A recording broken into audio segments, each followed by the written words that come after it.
நண்பர்களை நீங்கள் பார்த்து கொண்டு இருப்பது உங்கள் கௌசிகா ரிவ்யூ. சரி வாங்க வீடியோக்குள்ள போய் என்ன நடக்க போகுது அப்படின்னு சொல்லிட்டு பார்த்தீங்களா, போனா போது பொண்ணாச்சு பொறுத்து போவேன் எதுக்கு அடிச்சுக்கிட்டு அப்படின்னு சொல்லிட்டு நானும் சைலண்டா இருந்தேன்.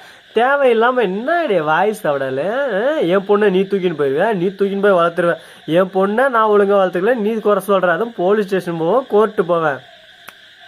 மாவளை நான் அவ்வளோதான் பார்த்துக்கோ. நானும் போனா போதுன்னு வெண்பா குட்டி இருக்காளே சைலண்டா பேசலாம்னு சொல்லிட்டு தான் சைலண்டா பேசினு இருக்கேன். டெரர் ஆன என்ன பண்ணுன்னு சொல்லிட்டு எனக்கே தெரியாதுன்னு சொல்லிட்டு நச்சுன்னு ஒரு அடி.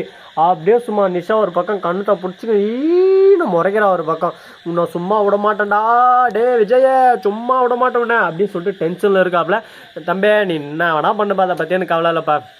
என்கிட்ட மோதுனா ஃபஸ்ட்டு என்ன கிட்ட நல்லா உஷாராக இருந்துக்கோ, தேவையெல்லாம் வாய்ஸாடால் விட்டு என்கிட்ட வந்து பல்லுகளெல்லாம் உடச்சின்னு போயிடாத அப்படின்னு சொல்லிட்டு விஜய் சொல்லி அடித்து துரத்தி விட்டுறாரு. இதுக்கப்புறம் போலீஸை நான் போய் கூட்டினாருன்னு சொல்லிட்டு போலீஸை கூட்டினத்துக்கு போகிறாங்க. அவங்க வந்தால் என்ன நடக்கும் ஏது நடக்கும், ஒரு பக்கம் சண்டை நடக்கும், ஒரு பக்கம் கலவரமே நடக்க போகுது. இந்த கலவரத்தெல்லாம் தடுக்கிறதுக்கு ஒரே ஒரு கை இருந்தால் போதுங்க. அது யாரான்னு சொல்லிட்டு பார்த்தீங்கன்னா மல்லி. அந்த மல்லி கில்லி மட்டும் இங்கே இருந்துச்சுன்னா அப்படியே சும்மா கில்லி மாதிரி எல்லாத்தையும் சரசரசன்னு அடித்து தூள் கலப்பிட்டு போயிடுவாங்க. இது எல்லாத்துக்கும் காரணம் ஒன்லி 1% அந்த விஜய் தாங்க. கேடுகட்ட விஜய்ங்க. ஏன்டா விஜயை திட்டுற அப்படின்னு சொல்லிட்டு என்ன பேசாம மல்லி இங்கே இருக்குன்னு சொல்லிட்டு சொன்னால மூடிட்டு கல்யாணம் பண்ணி சந்தோஷமா வாழ்ந்துருக்கலாமா, அதை விட்டுட்டு ஊர் தப்பா பேசும், உலகம் தப்பா பேசும், அவரைக்கொட்டையை பேசணும். இப்போ உன் பொண்ணை உன்னை விட்டு பிரிச்சு கூட்டின்னு போக போறாங்க. இந்த ஊர்ல தப்பா பேசுறாங்கன்னு சொன்னியா, அவன் தான் வந்து உன் பொண்ணை உன் கூட சேர்த்து வைக்க போறானா என்ன?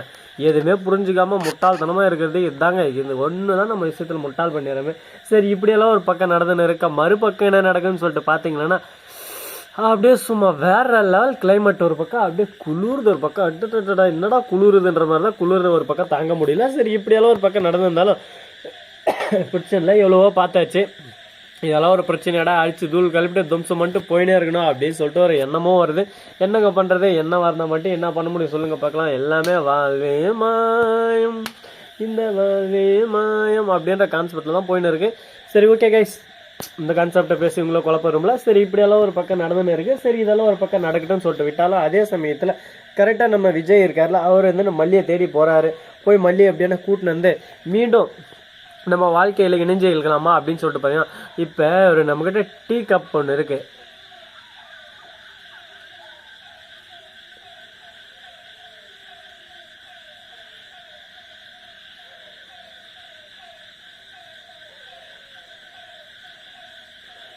குடிக்கிற வரையும் நல்லா குடிச்சிட்டு லாஸ்ட்ல டீ கப்பில் டீ இல்லை, சரி கசை போட்டுடலாம் அப்படின்னு கசை போட்டு திருப்பி டீ இருக்கு கப்பு இல்லைன்னா வாய்ப்பு இருக்கா? வாய்ப்பு இல்லை.